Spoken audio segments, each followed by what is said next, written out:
Hello everyone, my name is John Moy and welcome back to my weekly review. This is week 8 of the summer, from August 5th to August 11th, and is official. And we have but 2 more weeks. We have a full week this next week, which I'll do for week 9, and then a half week. We go back to school on Thursday, so I'll get 2 more weeks in for my weekly review before the final video. I did a lot of reading this week. Some of it was just finishing up books, but there was a lot. I finished two new books this week, so as always, I'll go into short spoiler-free section and then a short spoiler section. The first book I finished this week was Yumi the Nightmare Painter, and I really love this book. It is my second favorite secret project. It beats out Sunlit, but does not beat out Tress. And I love this book mostly because of the setting. I love the setting, and he talks about in the, I believe, the postscript, but his inspiration for kind of almost a modern day Tokyo in Painter's world, and then in Yumi's world, almost kind of like a more like, I don't know, a more feudal Japan or Korea. And I just found the contrasting settings and the settings so interesting. I definitely found it super fun where they're thrown into each other's world. I found it so much fun when they were thrown into each other's world. It's not a spoiler. It happens like the first 5 pages, in like the first 10 pages. And I just love that premise where they're trying to learn each other's worlds and how to interact with them. And I really loved Yumi. And it was just a ton of fun.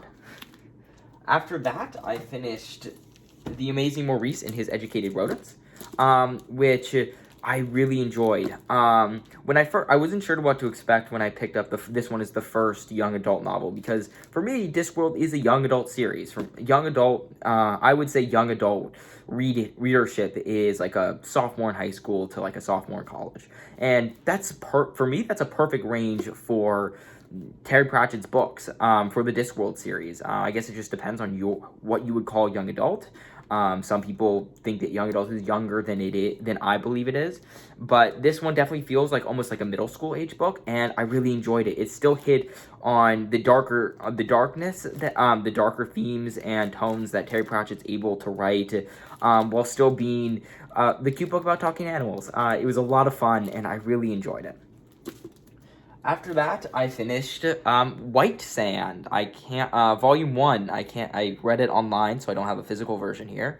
I read White Sand Volume 1, and it's okay. It's definitely my least favorite Cosmere novel, even beating out Elantris, which was previously my least favorite.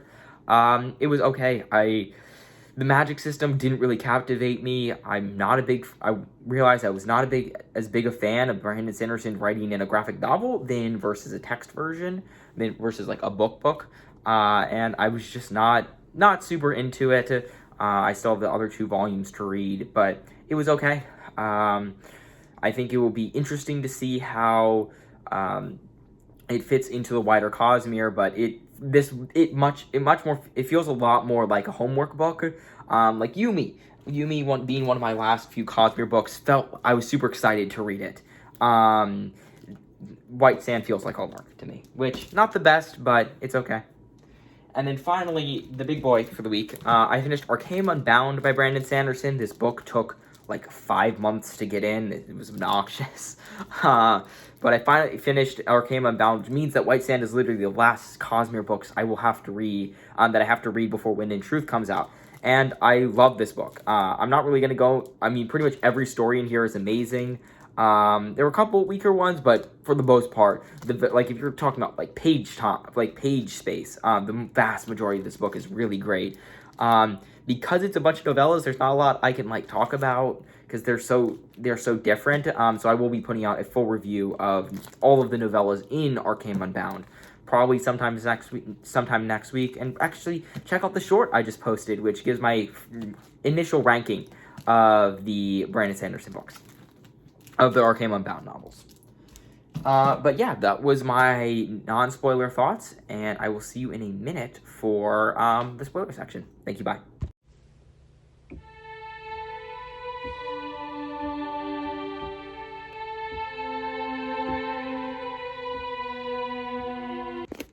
Alright, so for spoiler section, I'm really only going to go into spoilers for these 2. White Sand and Arcanum Unbound. White Sand, I don't really have a lot I want to talk about with White Sand. Honestly, I probably should have waited until I finished all 3 volumes to go through it, but neither here nor there. And then, like I said, I'll do Arcanum Unbound next week in a full review. But we'll start with Amazing Maurice. When I first picked up Amazing Maurice, like the first 25, 50 pages or so, it definitely is a very different tone than what the book becomes. It starts it feels almost like a kid's book with how it starts. The first 50 pages with the talking animal and they're and the rat piper, and then it builds to a very shockingly dark tone, starting with kind of the odd things with the rat catchers, and then, I mean, obviously the big turning point is when they walk into the cellar and see the cages full of rats. But one thing I really enjoyed is a trope something that Pratchett has done very well in his series, is taking creatures who before didn't think, and now them trying to figure out what their place is. It started with the golems, and even greater extent here with the rats, where they're trying to understand who they are, what their place is in the world, what their place is in the world.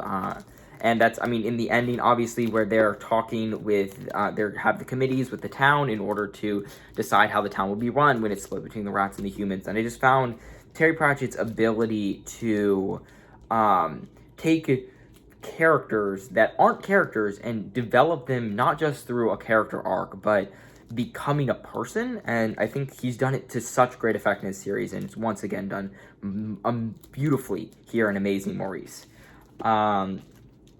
And I will also say, there's a lot of very poignant comments in here. If I ever do a review of The Amazing Maurice, I'd like to do a review for every Discworld book, just as in-depth as I did for Going Postal. There are a lot of poignant comments that I was sure that were going to be absent from this.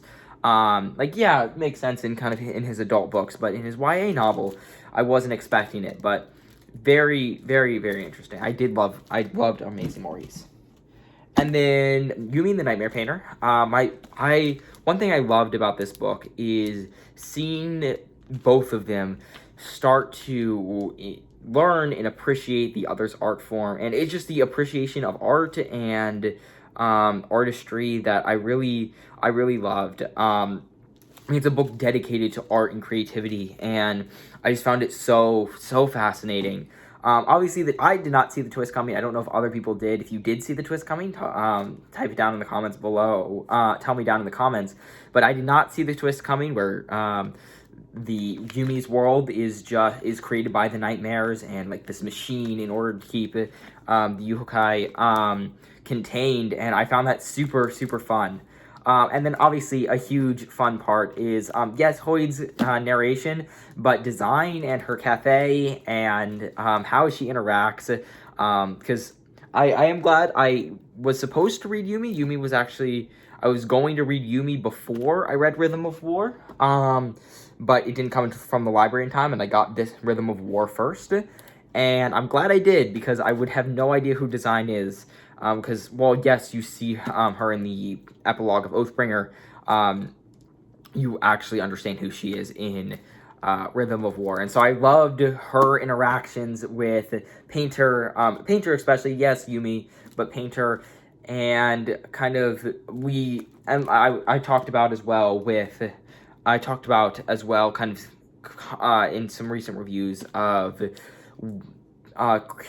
characters and worlds becoming Cosmere aware, but it was interesting here in Yumi to see the literal jump into space, the first space flight to find another Cosmere planet, which, after browsing the wiki, because if you aren't browsing the copper mine while reading your book, checking every 5 minutes, are you really reading a Brandon Sanderson book? And finding out that was the world that was the world that appears at the end of The Sunlit Man, was super interesting to see the literal moment in which they become, this whole world becomes Cosmere aware. But this has been week 8 of my summer reading. It has been such a fun series that I've been doing, and I hope y'all have enjoyed it as much as I have. If you want to see the finale to the series in 2 weeks, make sure to hit the subscribe button so you don't miss that video. And I just thank you so much for all the support that I've seen. Thank you all so much, and goodbye.